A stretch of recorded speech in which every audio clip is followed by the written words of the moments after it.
नमस्कार। आज हम भारत के एक बहुत ही महत्वपूर्ण संवैधानिक पद को समझने जा रहे हैं। ये पद है भारत के महान्यायवादी का।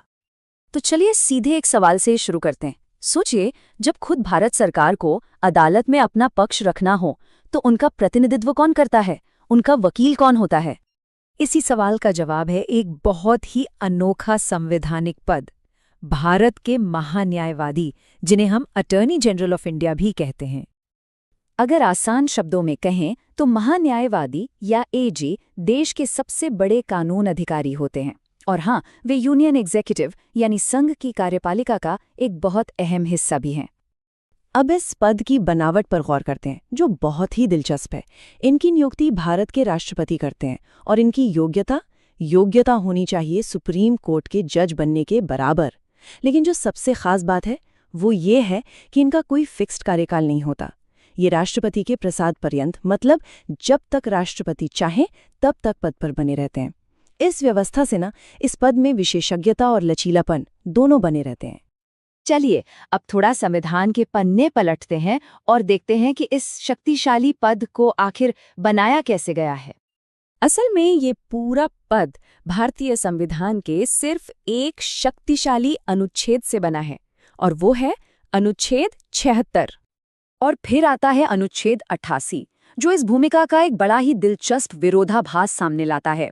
देखिए, महान्यायवादी को संसद की कार्रवाई में बोलने और भाग लेने का पूरा अधिकार है, लेकिन वो वोट नहीं दे सकते।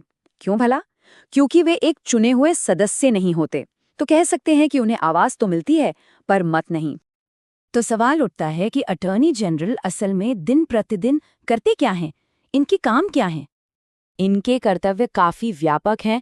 सरकार को कानूनी सलाह देने से लेकर देश की सबसे बड़ी अदालतों में सरकार का पक्ष रखने तक।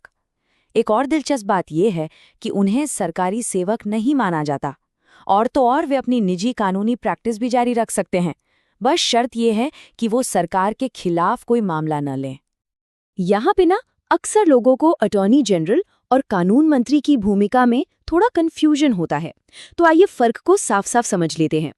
देखिए, एजी एक संवैधानिक पद है जो देश के मुख्य कानूनी सलाहकार हैं।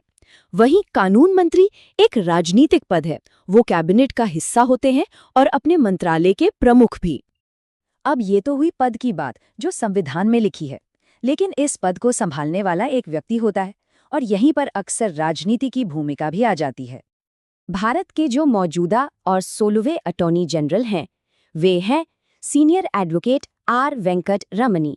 वो इस महत्वपूर्ण पद पर सेवा देने वाले 16वें व्यक्ति हैं।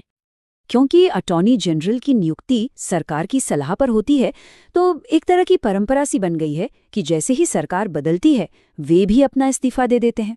ये बात दिखाती है कि कैसे ये संवैधानिक पद राजनीति से कितना गहरा जुड़ा हुआ है।